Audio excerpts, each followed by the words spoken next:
Now, if you have a board like the one that we have, which is ESP32 version 1, you need to go to the tools, and from the tools menu, you can simply go to the board, select boards manager, and from there write ESP32.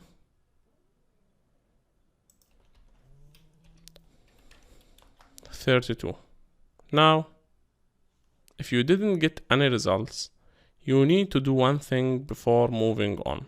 You need to add the ESP32 package, the JSON file link, to the preferences window. So let's go, click File, Preferences, and here add a comma, then add the second link. I'll give you all of these links in the resources lecture. Again, go to the tools, boards, board manager, and here you can write ESP32,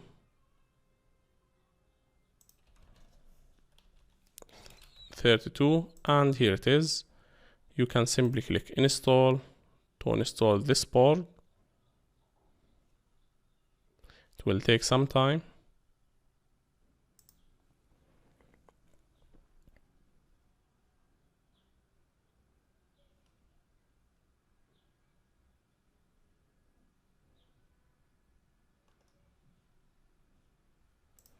Now, once you are done, you will see installed here. Click close and go to the tools menu. From there, you can check the board that you want to connect to, and you can see that we have a list of boards down here.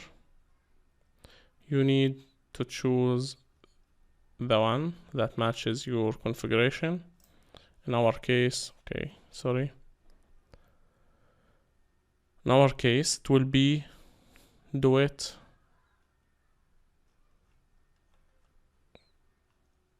ESP, and we need to choose Duet ESP32. So let's scroll up. Okay, here we have ESP32, PicoKit, URevoKit, Dev module, and we have other ESP32 modules, as you can see here. We need the Duet ESP Dev Kit version 1, which is the one that we have here in our labs, and we recommend it to everyone who's just getting started in the Internet of Things.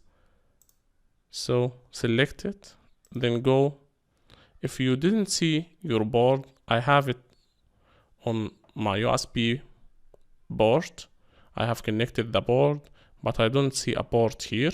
In that case, you need to download and install this USB to UART bridge driver. Download the one that matches your operating system. Make sure to write this name when you are searching for it.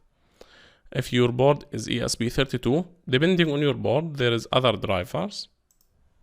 So click download. Again, click download here. It won't take time. Double click